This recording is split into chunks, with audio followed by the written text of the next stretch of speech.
Hello dear student, आपका स्वागत है आज की वीडियो में। तो हम आज पढ़ेंगे 11th क्लास का मैथ। तो इसमें हम सबसे पहले पढ़ेंगे चैप्टर नंबर 1 है हमारा समुच्चय सेट। तो इसे हम बिल्कुल एकदम आसान भाषा में पढ़ाएंगे। तो देखो समुच्चय क्या होता है। समुच्चय मतलब सेट, इसको इंग्लिश में क्या कहते हैं, सेट। समुच्चय होता है वस्तुओं के सुपरिभाषित संग्रह को समुच्चय कहते हैं। वस्तुओं के सुपरिभाषित संग्रह को समुच्चय कहते हैं। जैसे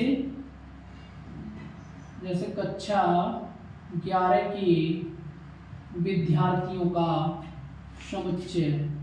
कक्षा 11 के विद्यार्थियों का समुच्चय मतलब कि जिनको हम गिन सकते हैं वो सब हमारे क्या होते हैं, समुच्चय होते हैं। हम जो कक्षा 11 के विद्यार्थी हैं किसी क्लास में, तो उनको हम गिन सकते हैं ना, कितने हैं। तो ये हमारा क्या है, समुच्चय है।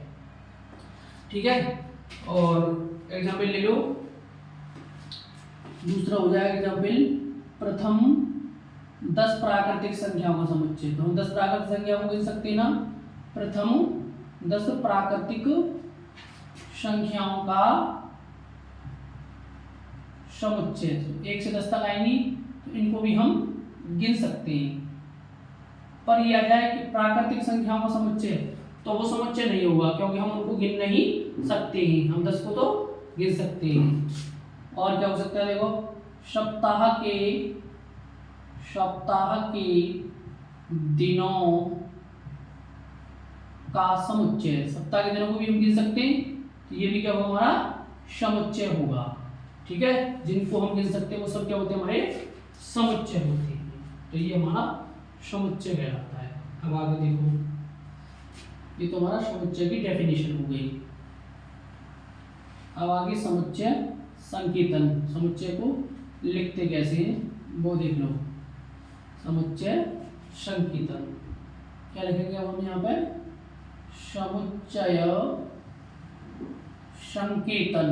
समुच्चय संकेतन ये कैसे लिखते हैं इसे, देखो समुच्चय को हमेशा जब हम समुच्चय को लिखेंगे, समुच्चय को, तो इसे अंग्रेजी वर्णमाला के बड़े अक्षरों से लिखेंगे। इससे बड़े अक्षरों से A B C dot dot dot X Y और Z। बड़े अक्षरों से लिखते हैं हम समुच्चय को, बड़े अक्षरों से। अंग्रेजी वर्णमाला के कौन से होते हैं, बड़े अक्षरों से। अब इस जो समुच्चय होता है उसमें कुछ एलिमेंट होते हैं। जो समुच्चय के एलिमेंट अंदर होते हैं, अवयव, उनको हम अंग्रेजी वर्णमाला के छोटे अक्षरों से लिखते हैं। A B C X Y और Z, इनको हम छोटे अक्षरों से लिखते हैं। छोटे अक्षरों से लिखते हैं। तो हमारा ये समुच्चय संकेतन है। ठीक है। जैसे एक एग्जाम्पल आपसे कोई कहे अंग्रेजी वर्णमाला के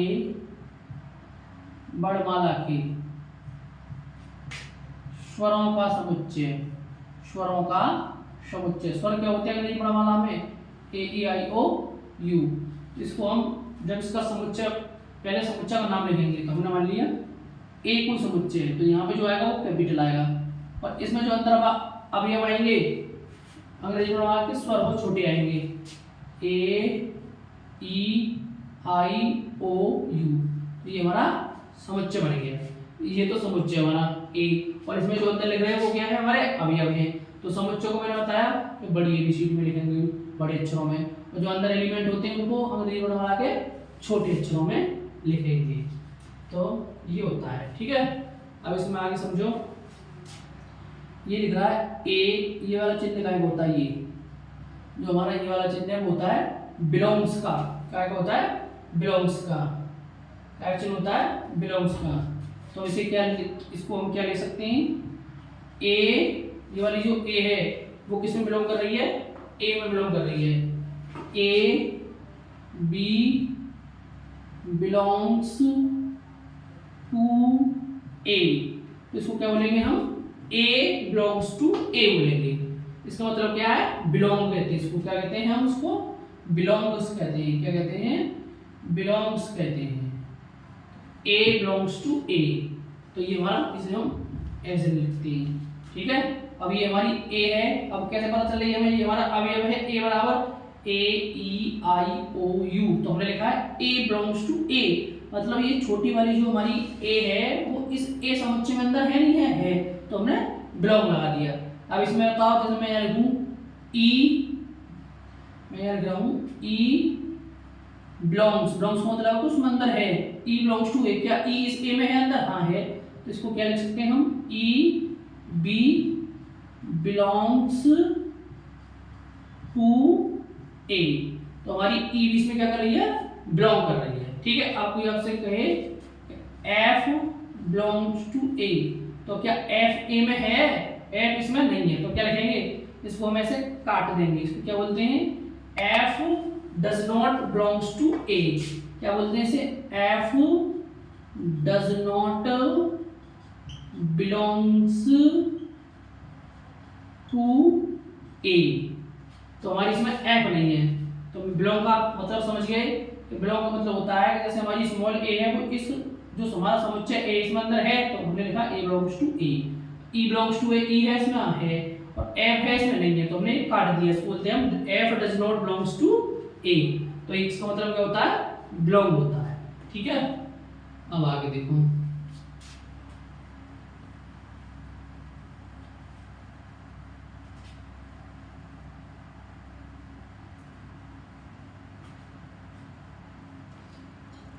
अब यहाँ पे देखो समुच्चय निरूपण की विधि होती है कुछ।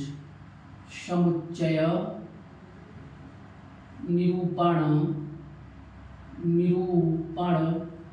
की विधि, समुच्चय निरूपण की विधि होती है कुछ, समुच्चय निरूपण की विधियां। तो इसमें विधि आप देख लो कौन कौन सी होती है। ठीक है, बड़े आसान भाषा में समझाऊंगा समुच्चय निरूपण की विधि। तो पहली विधि होती है हमारी सारणी, इसके 3 नाम होते हैं, सारणी, सारणी व सूची विधि, सारणी व सूची विधि, और इसको हम क्या बोल देते हैं? रोस्टर विधि भी कह देते हैं। कौन सी? रोस्टर विधि। ठीक है, सारणी व सूची विधि, इसके 3 नाम है, सारणी, सूची व रोस्टर। पेपर में किसी भी नाम से हमारी आ सकती है। और दूसरी होती है हमारी गुण विधि या समुच्चय निर्माण विधि। क्या बोलते हैं इसको? दूसरी हमारी जो होती है गुण विधि, और या फिर वह समुच्चय विधि या समुच्चय निर्माण विधि बोल देते हैं इसे, समुच्चय विधि। ठीक है, तो ये हमारी हो गई एक सारणी और सूची विधि, और दूसरी कौन सी होती है हमारी? गुण विधि, या फिर उसको हम समुच्चय निर्माण विधि भी बोलते हैं। ठीक है, तो ये हमारी विधि होती है। अब देखो इस विधि में कैसे लिखते हैं और इसमें हम कैसे लिखते हैं। ठीक है, तो जो हमारी रोस्टर या सारणी होती है, ये हमारी जो विधि है सारणी, सूची व रोस्टर, इस विधि में हम जो हमारा समुच्चय होता है उसको एक मझला ब्रैकेट में लिखते हैं। इसमें मझला ब्रैकेट में, इस वाली विधि में जो हमारा समुच्चय होता है उसको हम एक मझला ब्रैकेट में लिखते हैं। इस वाली विधि में सूची बनाकर लिखते हैं उन्हें। जैसे अभी मैंने एग्जाम्पल बताया था, अंग्रेजी वर्णमाला के स्वरों का समुच्चय भी हमने तुम्हें बताया था। तो कैसे लिख सकते हैं? तो देखो अंग्रेजी वर्णमाला के स्वर तो होते हैं ए ई आई ओ यू, तो समुच्चय हमारा ए हो गया, एलिमेंट छोटे आएंगे ए ई आई ओ यू, इनको हम किस में लिखते हैं? मझला ब्रैकेट में। तो ये हमारी सारणी, सूची व रोस्टर विधि होती है। दूसरी विधि हमारी गुण विधि व समुच्चय निर्माण विधि। इस विधि में हम समुच्चय को किसी एक विशेष गुण द्वारा निरूपित करते हैं। कैसे निरूपित करते हैं? किसी विशेष गुण द्वारा। अब इसको हमें इस वाली फॉर्म में लिखना है, इस वाली चीज को। ठीक है, तो कैसे लिखना है वो देखो, इसमें ऐसे लिखते हैं ए बराबर, अब इसी बात को हम ऐसे कैसे लिखेंगे? देखो एक्स सच दैट एक्स, इसका मतलब क्या होता है? सच दैट होता है। जो हमारी विधि होती है ये क्या है? इनको बोलते हैं हम सच दैट। ठीक है। और इसको मैंने अभी बताया था तुम्हें, ये क्या होता है, बिलोंग्स टू होता है। क्या होता है, बिलोंग्स टू। तो ये ध्यान रखो, दो बिंदी लगनी है सच दैट और ऐसा बनना है, तो बिलोंग्स टू होता है वो। तो इसको हम ऐसे लिखेंगे, तो एस सच दैट एक्स। अब ये हमारी ए ई आई ओ यू क्या है, इन्हें हमें एक विशेष गुण में लिखना है, एक्स सच दैट एक्स। और हमारी ए ई आई ओ यू क्या है, अंग्रेजी वर्णमाला के अक्षर हैं। तो क्या लिख देंगे, एक्स सच दैट एक्स अंग्रेजी वर्णमाला का, अंग्रेजी वर्णमाला का एक अक्षर है, एक अक्षर है। ठीक है। तो इसमें एक विशेष गुण क्या है कि ये सब हमारे अंग्रेजी वर्णमाला के अक्षर हैं। अगर सारणी सूची विधि पूछेगा तो हमें वो अवयव महिला ब्रैकेट में लिखनी। अगर गुण विधि में पूछेगा तो उसका एक विशेष गुण, तो हमने वो ऐसे लिख दिया ये वाला। इसमें तो ऐसे लिखे आएंगे, इसमें थोड़ी सी हमारी क्या आएगी, इसमें भाषा से आएगी, जैसे एक्स एक्स अंग्रेजी वर्णमाला का एक अक्षर है। ठीक है। तो ये हमारी हो गई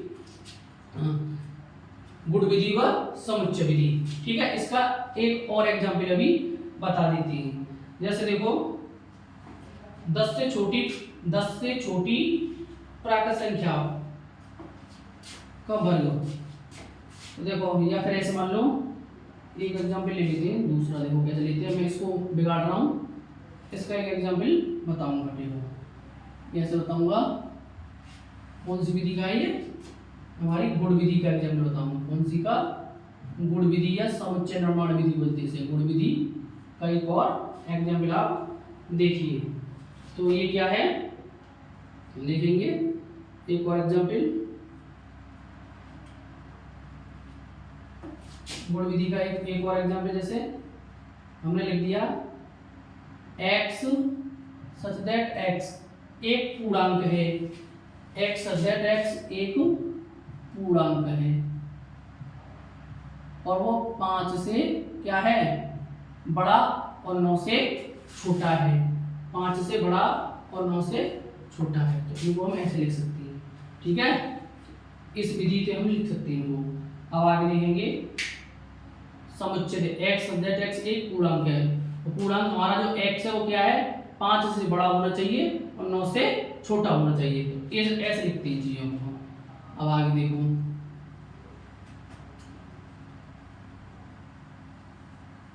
आगे कुछ समुच्चय संकेतन बता रहे हैं। समुच्चय संकेतन देखो कैसे, अगर प्राकृतिक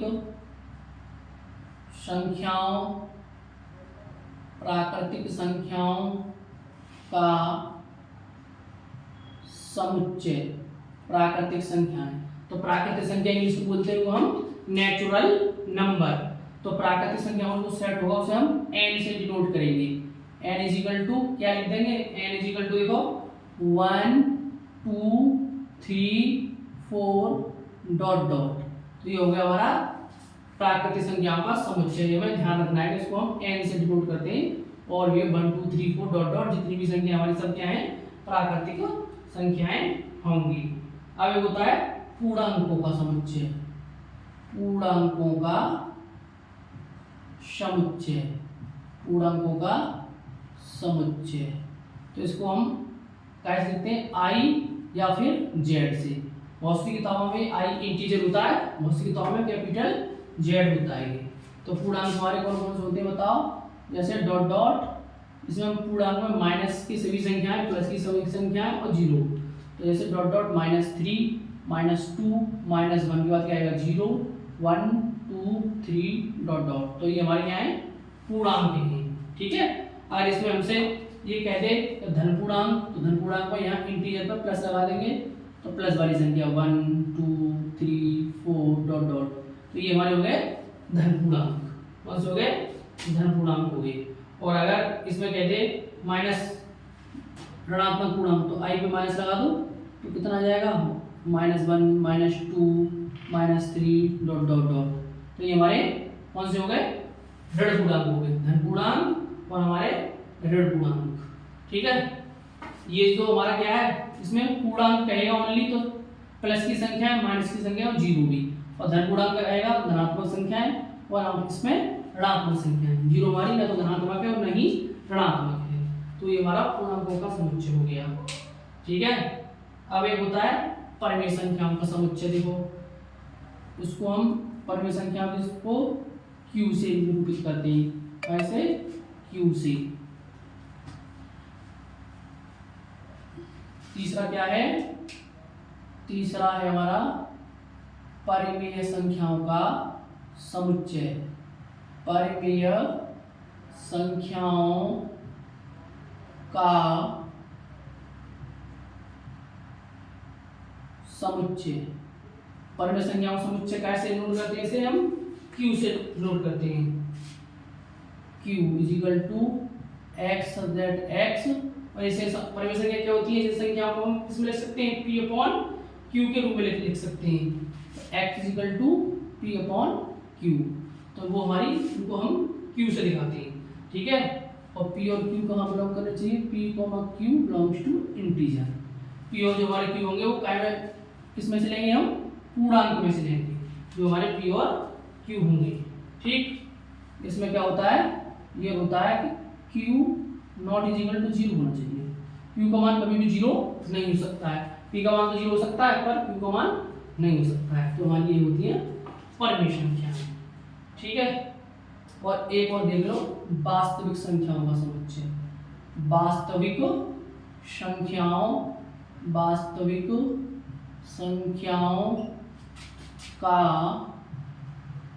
समुच्चय। वास्तविक संख्याओं का समुच्चय, रियल नंबर बोलते हैं। क्या बोलते हैं? Real number. इन्हें हम R से डिनोट करते हैं। कैसे? R से। R is equal to x that x एक वास्तविक संख्या है। वास्तविक संख्या है। तो हमने तुम्हें ये 4 बता दी। ठीक है, हमने पहले बताई तुम्हें प्राकृतिक संख्या n होती है। ठीक है, पूर्णांक i होता है, और धनात्मक i प्लस और ऋणात्मक i माइनस, और में हमारी Q होती है, और वास्तविक हमारी R होती है। ठीक है, तो अब इससे आगे देखेंगे समुच्चयों के अब क्या आएंगे? प्रकार आएंगे। समुच्चय हमारे कितने प्रकार के होते हैं, जब हम उसके बाद जब अभ्यास आएंगे हमारी। पहले हम इसका जो समुच्चय का बेसिक है उसे समझ लेंगे, उसके बाद अभ्यास बहुत सरल हो जाएगी। अब समुच्चय के प्रकार देखेंगे। समुच्चय के प्रकार क्या हैं हमारे? समुच्चय के प्रकार। समुच्चयों के प्रकार क्या देखेंगे हम? समुच्चयों के प्रकार देखेंगे कि समुच्चय कौन कौन से होते हैं। ठीक है, नंबर 1 होता है हमारा कौन सा समुच्चय? एकल समुच्चय होता है। कौन सा होता है?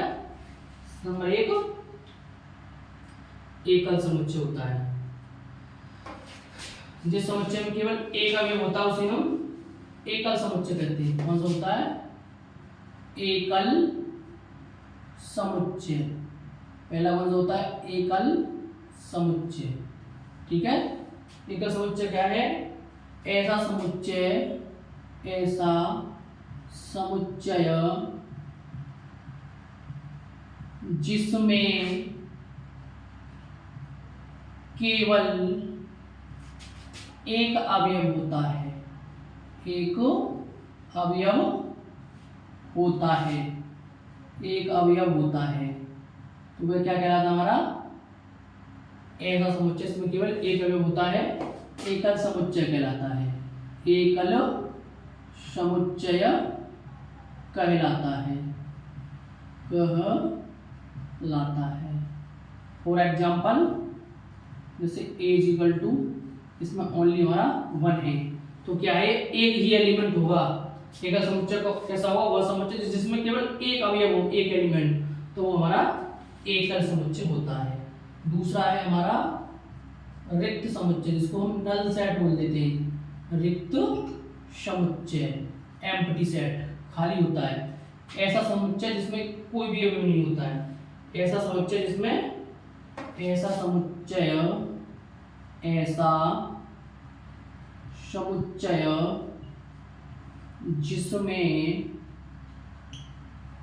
एक भी अवयव ना हो।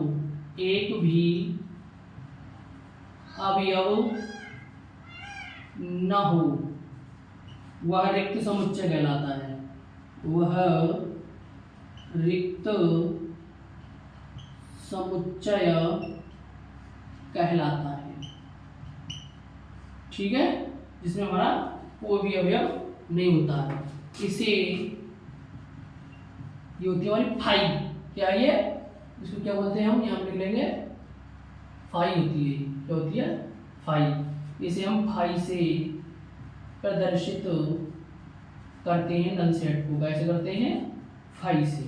ठीक है, जैसे एग्जांपल कोई हमारा सेट है इक्वल टू खाली, उसमें कुछ नहीं है, तो ये हमारा रिक्त समुच्चय होता है। तो इससे आगे समुच्चय हम पढ़ेंगे अगली क्लास में। ठीक, अगर वीडियो अच्छी लगे तो वीडियो को लाइक कर दें, चैनल को सब्सक्राइब कर दें।